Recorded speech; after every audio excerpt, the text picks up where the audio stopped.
आज हम नौवारी साड़ी में प्रेस करने वाले हैं। तो नौवारी साड़ी कई अलग अलग तरह के कपड़ों की होती है, जैसे कि कॉटन हो गया, एक्रिलिक, फिर सिल्क का कपड़ा हो गया, लच्छा बनारसी। तो यहाँ पे जो नौवारी साड़ी मेरे पास है, इसका कपड़ा बनारसी है। पहले हम नौवारी के पार्ट समझ लें। ये पैर वाला भाग है, ये है काष्टा, है ना। और यानी दो पैर हो गए, एक ये पैर है, फिर ये प्लीट है, ये सारी प्लीट है, ये शाही मस्तानी पैटर्न है। तो सबसे पहले हमें पल्लू प्रेस करना होता है। तो अब हम पल्लू को प्रेस करेंगे। तो यहाँ पे जो है इसमें सारे स्टोन लगे हुए हैं, यानी जितनी ये डिज़ाइन बनी हुई है इसमें स्टोन है, इसलिए हम इसे उल्टा करके प्रेस करेंगे। यानी पल्लू को मैंने उल्टा रख लिया है। अब प्रेस को देख लेना है, ज़्यादा गर्म तो नहीं है। और इस तरह से पहले डायरेक्ट कपड़े पर, साड़ी पर नहीं रखना है, पहले कपड़े पर घुमा के देखना है। और ये जो है जहाँ पे एरो का निशान ये बना हुआ है, वहाँ पे एरो के सामने सिल्क लिखा हुआ आ रहा है। इस तरह से मैंने इसे एडजस्ट किया हुआ है। हमेशा ध्यान में रखना है कि प्रेस को बहुत ज़्यादा गर्म नहीं करना है ना, क्योंकि ठंडी प्रेस रहेगी, यानी बहुत ज़्यादा गर्म नहीं रहेगी, तो हो सकता है कि प्रेस करने में थोड़ा ज़्यादा समय लगे। लेकिन यदि बहुत ज़्यादा गर्म हो गई तो समय कम लगता है, लेकिन इसमें कपड़े के जलने का चांसेस भी बहुत ज़्यादा होता है। अब मैं इसे प्रेस कर रही हूँ ना, तो जो नीचे स्टोन लगे हुए हैं वो खड़खड़ खड़खड़ बज रहे हैं, और इस कारण से कपड़े में अच्छी तरह से प्रेस नहीं हो पा रही है। तो इसके लिए अब हम क्या करेंगे कि ये जो पल्लू वाला भाग है इसमें बहुत ज़्यादा स्टोन है, फिर अंदर की ओर उतने नहीं हैं। तो यहाँ पे जो कपड़ा है ये सारे स्टोन बज रहे हैं, तो इसे हमें मोटा करना है। ये 4 तही कपड़ा है। अब मैं मेरी एक साड़ी इस पर बिछा लेती हूँ, और उसकी भी मैं 4 तहें कर लेती हूँ साड़ी की, और साड़ी को हम इस पर बिछा लेंगे। तो ये जो मेरी साड़ी है ये कॉटन लिलन की साड़ी है, लिलन का फैब्रिक है, तो ये लगभग कॉटन जैसा ही होता है। तो इस तरह का कपड़ा मैंने यानी ये साड़ी मैंने बिछा ली है, और इसकी 4 तहें हैं।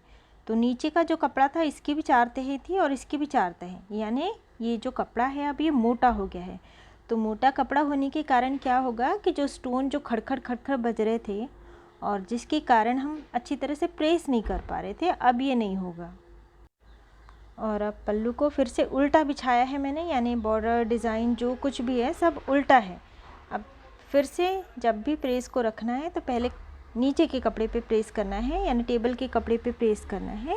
उसके बाद ही हमें साड़ी पर प्रेस को लगाना चाहिए। डायरेक्ट प्रेस को उठा करके साड़ी पे रख देने से कई बार ऐसा होता है कि कपड़ा जल जाता है। अच्छी तरह से साड़ी को बिछाने के बाद में फिर प्रेस को देखना है कि बहुत ज़्यादा गर्म तो नहीं है। एक बार टेबल के कपड़े पर घुमाने के बाद में फिर अब हम पल्लू में प्रेस कर रहे हैं।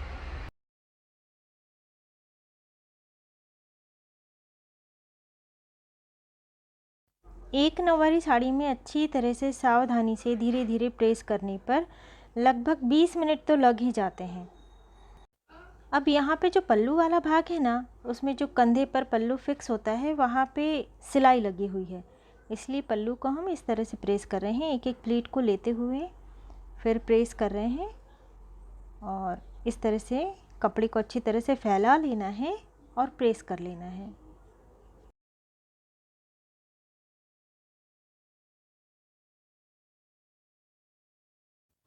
और इसके बाद सारी प्लीट को अच्छी तरह से हमें जमा लेना है।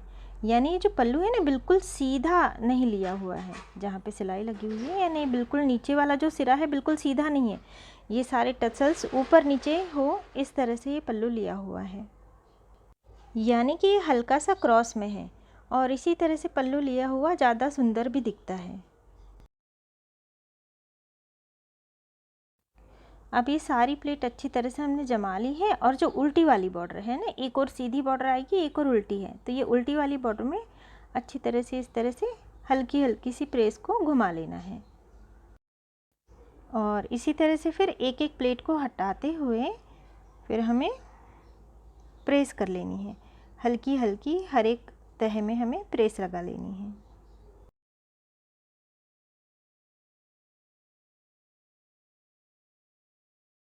अभी आधा पल्लू प्रेस हुआ है, जहाँ तक सिलाई लगी हुई है वहाँ तक। अब हम बाकी का पल्लू बाद में प्रेस करेंगे। पहले हम पैर वाले जो भाग है ना, सलवार वाले भाग, इसमें से एक भाग को लेना है और सलवार वाले भाग में हमें प्रेस करनी है। सलवार वाला भाग अच्छी तरह से रखने के बाद में नीचे जो बॉर्डर वाला भाग है ना, यहाँ से हमें प्रेस करना है और कपड़े को अच्छी तरह से फैलाते हुए इस तरह से, और फिर हमें प्रेस करते जानी है।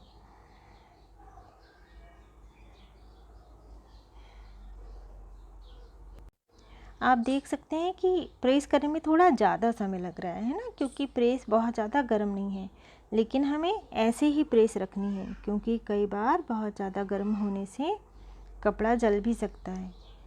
अब इसी तरह से ये वाला भाग हल्का हल्का सा फैलाते जाना है, क्योंकि इसमें चिमटियाँ ली हुई होती है, तो बिल्कुल वैसे ही नहीं प्रेस कर देना है ना चिमटियों सहित।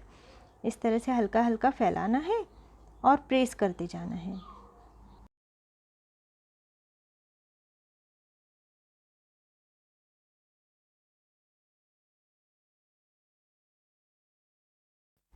और इसी तरह से पूरा फैलाते हुए ऊपर कमर वाले भाग तक हमें प्रेस कर लेनी है।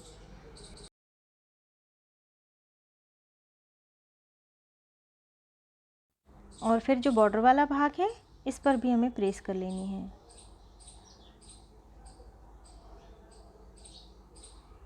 अब ये जो पैर वाला भाग था एक साइड से हुआ है, इसके पीछे वाला भाग अभी बाकी है, लेकिन इसी साइड का जो काष्टा है, इस काष्टे को हमने इस तरह से ले लिया है, अच्छी तरह से फैला लेना है और इसे भी प्रेस करना है।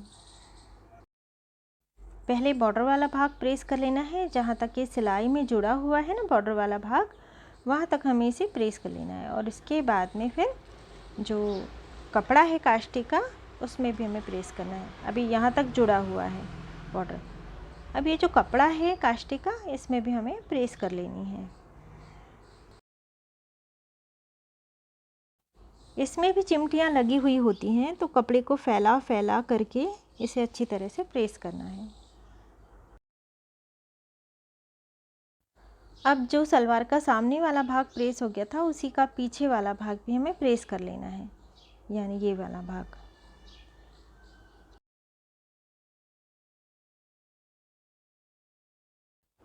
बस उसी तरह से फैला फैला करके हमें प्रेस करनी है। और क्योंकि यहाँ पे आधे तक प्लीट वाला भाग भी जुड़ा हुआ होता है, तो प्लीट वाला भाग हमने सरका लिया है और सलवार वाले भाग में हम प्रेस कर रहे हैं। इसमें भी चिमटियाँ लगी हुई होती हैं, तो अच्छी तरह से फैलाते हुए हमें इसमें प्रेस करनी है।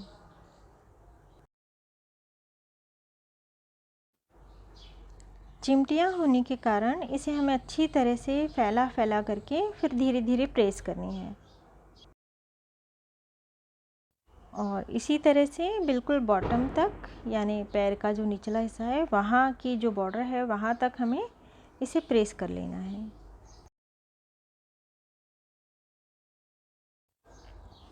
अभी एक पैर वाला भाग प्रेस हो गया है, अब दूसरा सलवार वाला यानी पैर वाला भाग हम ले लेंगे और इसे भी बिल्कुल इसी तरह से प्रेस कर लेना है। यानी नीचे जो बॉटम वाला भाग है यहाँ से हम शुरू करेंगे और अच्छी तरह से फैलाते हुए फिर इसे प्रेस कर लेना है।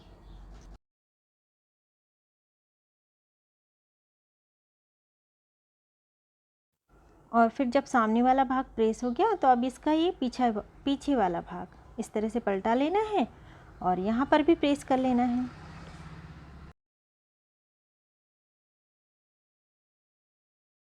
दोनों सलवार वाले भाग और पल्लू प्रेस हो गया है और एक काष्टा प्रेस हो गया है। अब जो दूसरा काष्टे वाला भाग रह गया था, इसे भी हम प्रेस कर लेंगे।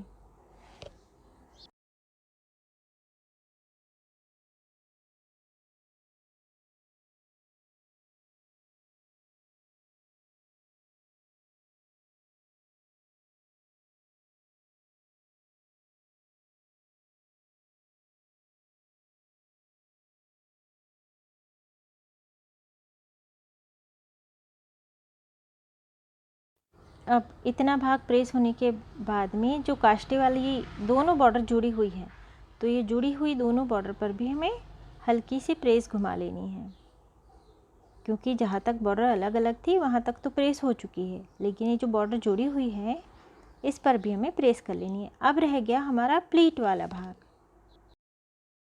तो प्लीट वाला भाग जहाँ पे पैरों में जुड़ा हुआ है ना, उस वाले भाग से हम प्रेस करना शुरू करेंगे। तो जितना भाग ये दिखाई दे रहा है सिंगल सा है ना, जो प्लीट में नहीं दबा हुआ है, तो वो सिंगल भाग को हम पहले प्रेस कर लेंगे अच्छी तरह से फैलाते हुए। प्रेस को हल्का गर्म रखना है, यानी सिल्क पर मैंने रखा हुआ है, और अच्छी तरह से फैलाते हुए इसमें प्रेस कर लेनी है।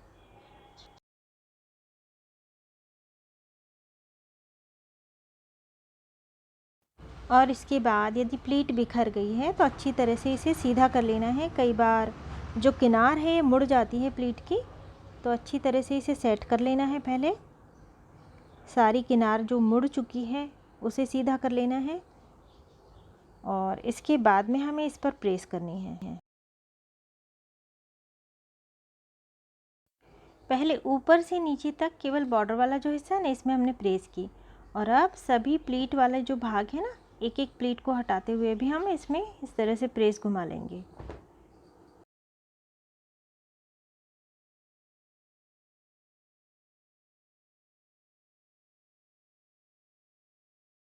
प्लीट के पीछे जो सलवार वाला भाग है इसे हटा लेना है पहले, नहीं तो इसकी प्रेस ख़राब हो जाएगी। और फिर ये जो प्लीट वाला भाग है इसमें ऊपर तक अच्छी तरह से प्रेस कर लेनी है।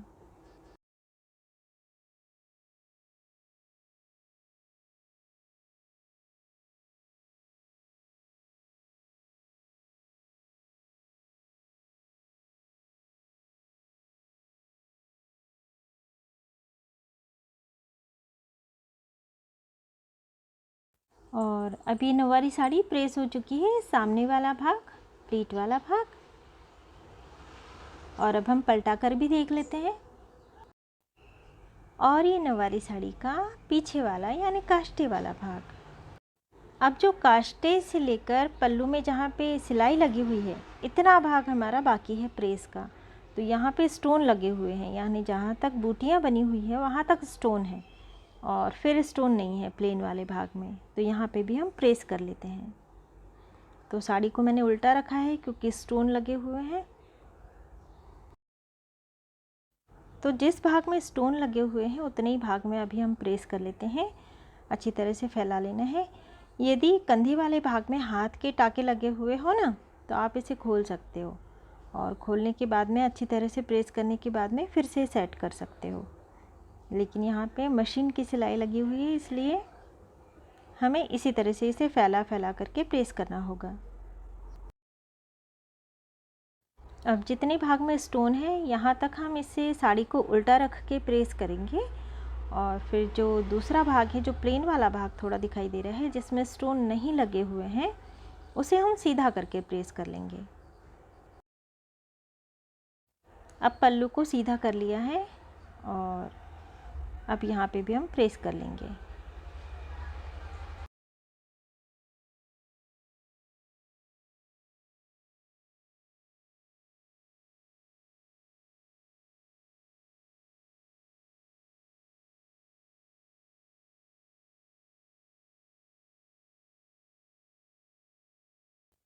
अब हमने प्रेस तो कर ली, लेकिन इसे फोल्ड कैसे करना है, यानी घड़ी कैसे करना है।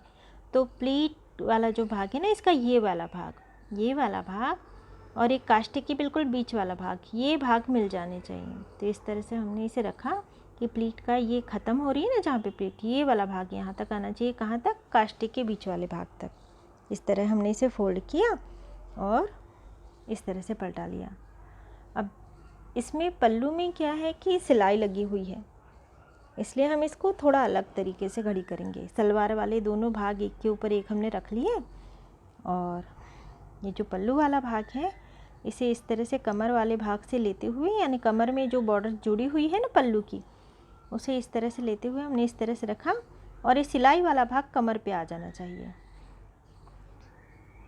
इस तरह से हमें इसे रखना है, और ये कमर पे आ गया, और इसे जो शाही मस्तानी की प्लीट बनी हुई है उस पर ये पल्लू पूरा आ जाना चाहिए।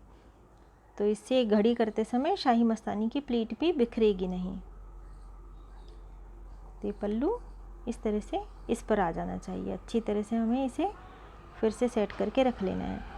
यदि इसे खड़े होकर, यानी इसे मैं अभी कैमरे में लेना है, इसलिए मैं आड़ा करके आपको बता रही हूँ। इसे टेबल पर नहीं घड़ी करना चाहिए, सीधे खड़े होके बिल्कुल कमर वाला भाग पकड़ के घड़ी करती हूँ मैं। लेकिन अभी आपको बताना है, इसलिए मैं इसे टेबल पे बिछा के अच्छी तरह से बता रही हूँ। तो जब हम इसे केवल कमर वाला भाग पकड़ के घड़ी करते हैं ना खड़े होकर, तो ये बहुत अच्छे से हो जाता है। अब पैरों वाले भाग से हमने इसे फोल्ड किया है। अब इसकी फोल्डिंग अलग तरीके से हुई क्योंकि इसमें पल्लू वाले भाग में सिलाई लगी हुई थी। आगे हम दूसरी तरह से घड़ी करना भी देखेंगे।